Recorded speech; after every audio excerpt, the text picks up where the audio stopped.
আসসালামু আলাইকুম দর্শক। আমরা উপরে উপরে দেখি যে যুদ্ধ চলছে, এক পক্ষ আরেক পক্ষকে ধ্বংস করছে, ব্যাপক সংঘাত চলছে। কিন্তু ভেতরে ভেতরে আবার কূটনীতি চলে, ভেতরে ভেতরে যোগাযোগ চলে, কিভাবে এগুলো নিয়ন্ত্রণ করা যায়। দর্শক, তেমন একটি আহ, মানে ভেতরের খবর গণমাধ্যমে এসছে। এখানে বলা হচ্ছে যে মার্কিন হামলার পরও ট্রাম্পের মধ্যপ্রাচ্য দূত ইরানের সঙ্গে যোগাযোগ রেখেছে। সেই খবরে বলা হচ্ছে মার্কিন প্রেসিডেন্ট ডোনাল্ড ট্রাম্পের মধ্যপ্রাচ্য বিষয়ক দূত স্টিভ উইটকফ ইরানের সঙ্গে যোগাযোগ রক্ষা করে চলেছেন বলে সিএনএন এর এক প্রতিবেদনে দুই মার্কিন সূত্রের বরাতে জানানো হয়েছে। তার মানে যে সময় মার্কিন হামলা হয়েছে তারপরেও এমন না যে তখন আর সবকিছু শেষ হয়ে গেছে, না। এই হামলার মধ্য দিয়ে এটি মূলত ইরানের উপর একটা চাপ তৈরি করা, ইসরায়েলের প্রতি একটি সংহতি জানানো যে আমেরিকা ইসরায়েলের সঙ্গে আছে, ইসরায়েল তুমি ভয় পেও না, তোমার সঙ্গে আছি, আমরা দেখো হামলা করলাম। হামলা করে এমন না যে এটাই চূড়ান্ত, একেবারে ইরান ধ্বংস না হওয়া পর্যন্ত আমেরিকা ছাড়বে না, বিষয়টা তা না।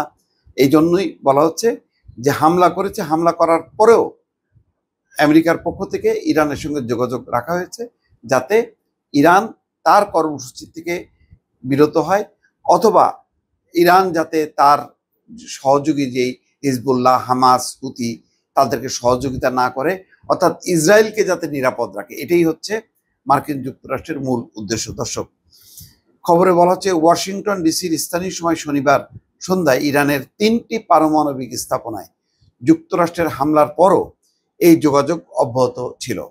কূটনৈতিক সমাধানের পথ খোলা রাখতেই এই উদ্যোগ নিয়েছে ট্রাম্প প্রশাসন। তবে ইরানের সর্বোচ্চ নেতা আয়াতুল্লাহ আলী খামেনি বড় চ্যালেঞ্জ হয়ে দাঁড়িয়েছেন তাদের সামনে। 86 বছর বয়সী এই সর্বোচ্চ নেতা ইরান জুড়ে উত্তেজনার মধ্যে গোপন স্থানে সরে গেছেন বলে ধারণা করা হচ্ছে, ফলে তার সঙ্গে যোগাযোগ করা কঠিন হয়ে পড়েছে। মার্কিন কর্মকর্তাদের মতে ইরানের যে কোনো গুরুত্বপূর্ণ কূটনৈতিক সিদ্ধান্তে খামেনির সম্মতি প্রয়োজন, কিন্তু তার অবস্থান এবং বার্তা দেওয়া নেওয়ার পথ এখন বেশ জটিল হয়ে পড়েছে।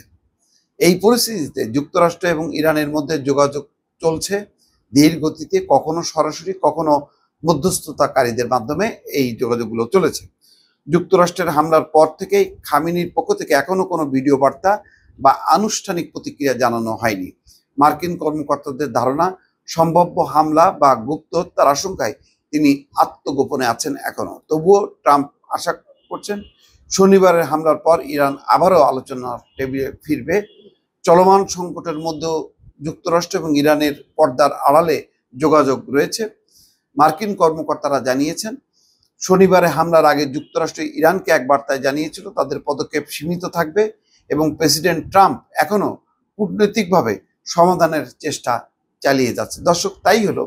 পরে দেখা গেল যে তারা যেমন জানান দিয়ে সীমিত হামলা করেছে, যেটা আমেরিকা বলছে, এবং এখনো পর্যন্ত আসলে আমেরিকার হামলায় কি ক্ষতি হয়েছে, কতখানি ক্ষতি হয়েছে, সেই তথ্য কিন্তু জানা যায়নি।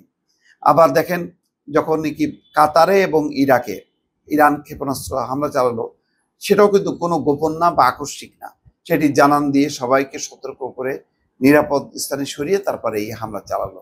ফলে দুই পক্ষই যখন নাকি পারস্পরিক সংঘাতে লিপ্ত হয় তখন কিন্তু জানান দিয়ে করছে যাতে শেষ পর্যন্ত একটা কূটনৈতিক সমাধানের মধ্য দিয়ে এই সংকট কাটানো যায়।